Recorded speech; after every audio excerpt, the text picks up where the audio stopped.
ജീവിതം ഒരേ സമയം ലളിതവും സങ്കീർണവുമാണ്. ഒരേ സമയത്ത് തന്നെ അത് നിശബ്ദതയും പ്രവൃത്തിയും ആണ്. ഒരു ലളിതമായ ഉദാഹരണം എടുക്കൂ. നിങ്ങൾ ആഹാരം എടുക്കൂ, കഴിക്കൂ. ഒരു വാഴപ്പഴമോ ഒരു ആപ്പിളോ. ഒരു പഴം കഴിക്കുന്നതും ദഹിക്കുന്നതും ഒരു ലളിതമായ കാര്യമാണ്. എന്നാൽ അതേസമയം അത് വളരെ സങ്കീർണമായ കാര്യവുമാണ്. നിങ്ങൾ ദഹനപ്രക്രിയയെപ്പറ്റി കൂടുതൽ കേട്ടുകഴിഞ്ഞാൽ അമ്പരന്ന് പോകും. എൻ്റെ ദൈവമേ, ഇത്രയും കാര്യങ്ങളോ?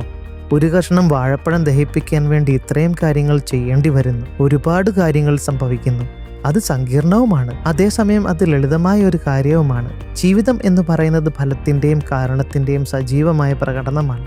നിങ്ങൾ എന്തെങ്കിലും ഒരു പ്രത്യേക കാര്യം ചെയ്യുന്നു, അതിന് പ്രത്യേക തരത്തിലുള്ള സ്വാധീനവും ഫലവും ഉണ്ടാകുന്നു. ഈ പ്രപഞ്ചം ഒരു നിയമപ്രകാരമാണ് പ്രവർത്തിക്കുന്നത്. ആ നിയമമെന്ന് പറയുന്നത് കാരണവും ഫലവും ആണ്. അപ്പോൾ എവിടെ നിന്നാണ് ഭ്രമം ഉണ്ടാകുന്നത്? എങ്ങനെയാണ് നിങ്ങൾ ആശയക്കുഴപ്പത്തിലാകുന്നത്?